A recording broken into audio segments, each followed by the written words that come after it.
Dream academy के दबंग संचालक महिपाल दास गुप्ता को अब पत्नी को देना होगा 90,000 रुपए प्रतिमाह। भरण पोषण के लिए पत्नी को 40,000 व अधिवक्ता खर्च 50,000 रुपए प्रतिमाह देने का न्यायालय ने किया आदेश। अदालत में प्रतिवादिनी का पक्ष वरिष्ठ अधिवक्ता संजीव वर्मा के द्वारा रखा गया। बताते चले कि वाराणसी जनपद के कमच्छा इलाके में स्थित ड्रीम एकेडमी के दबंग संचालक महिपाल दास गुप्ता के कुकृत्यों से जनपद के हर लोग वाकिफ है।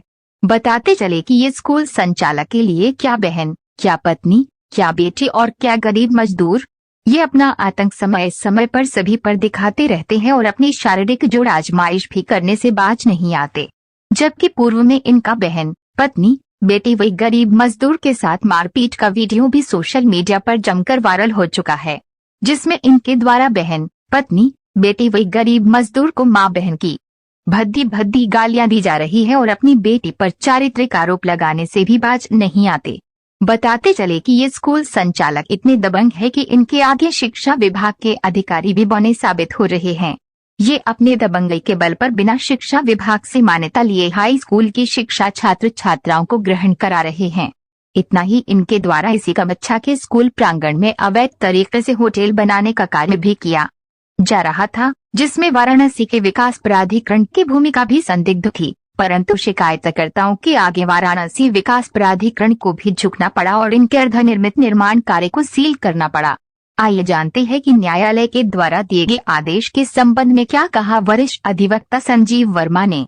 वाराणसी से देखिए भुवनेश्वरी मलिक की रिपोर्ट। आप देखते रहिए बीएम ब्रेकिंग न्यूज। धन्यवाद। सर, जैसा कि आपके द्वारा एक जयश्री गुप्ता जी है, उनके पक्ष में न्यायालय से जो है कुछ आदेश वगैरह कराया गया है, जो ऐतिहासिक बताया जा रहा है, क्या मामला है ये और क्या था इसमें?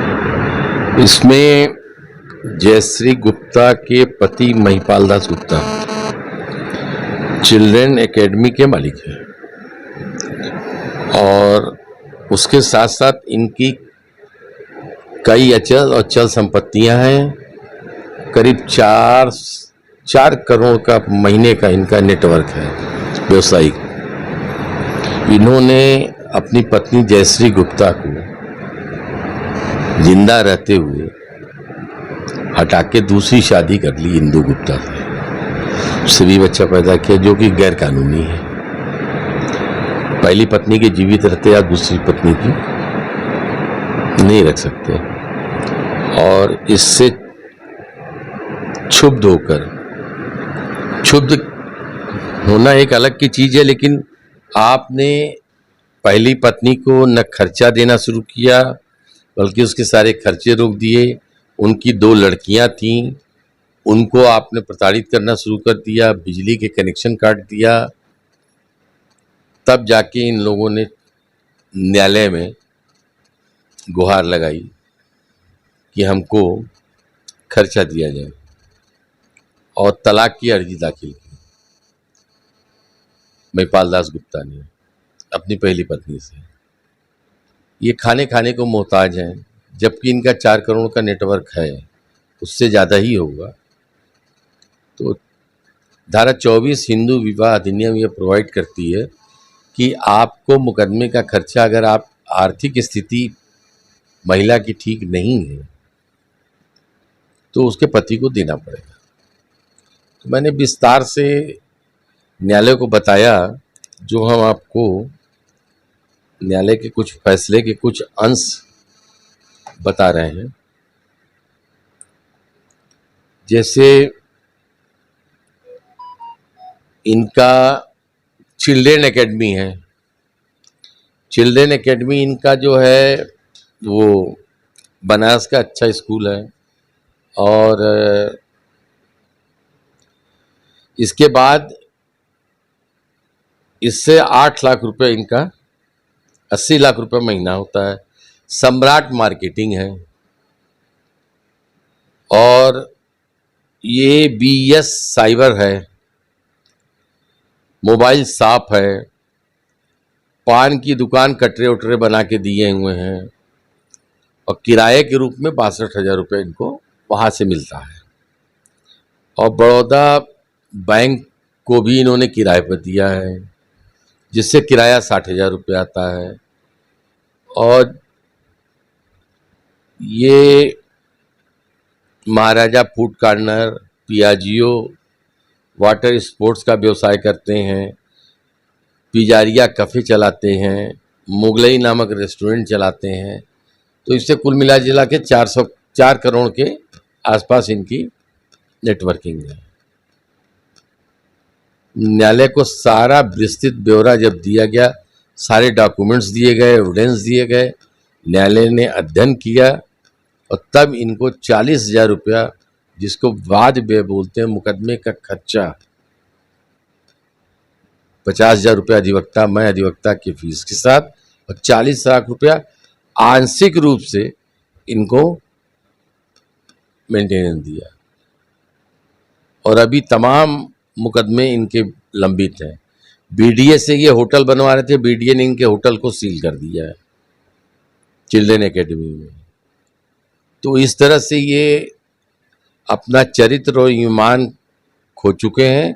और इनकी लड़ाई, इनकी पहली पत्नी की जो लड़ाई है, वो सीधे सीधे मान सम्मान के लिए है। इतना ही आपसे कहना चाहूँगा। ये ऐसी भी जानकारी मिली कि जो चिल्ड्रन एकेडमी स्कूल है वो भी इनका केवल कक्षा 8 तक मान्यता प्राप्त है, लेकिन फिर भी हाई स्कूल तक शिक्षा बच्चों को देते हैं। उसकी जांच चल रही है, उसकी जांच चल रही है। कमिश्नर ने शिक्षा निदेशक को लिखा है पत्र, और जिस दिन ये जानकारी प्राप्त हो जाएगी, एविडेंस मिल जाएगा। अभी तक तो ये फार्म अपने यहाँ से किसी और स्कूल का भरवाते थे पढ़ा के, और अगर इनके यहाँ के स्कूल के कोई भी एविडेंस मिल जाएंगे तो इनके खिलाफ कार्रवाई होगी। क्या इस तर्क पर महिपाल दास गुप्ता को क्या शिक्षा माफिया का दर्जा दिया जा सकता है? शिक्षा माफिया के साथ साथ इनको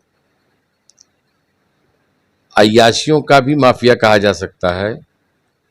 और तमाम इनके जो अनैतिक काम हैं, नंबर 2 के काम हैं, सबसे इनको न जाने कितनी आय होती होगी।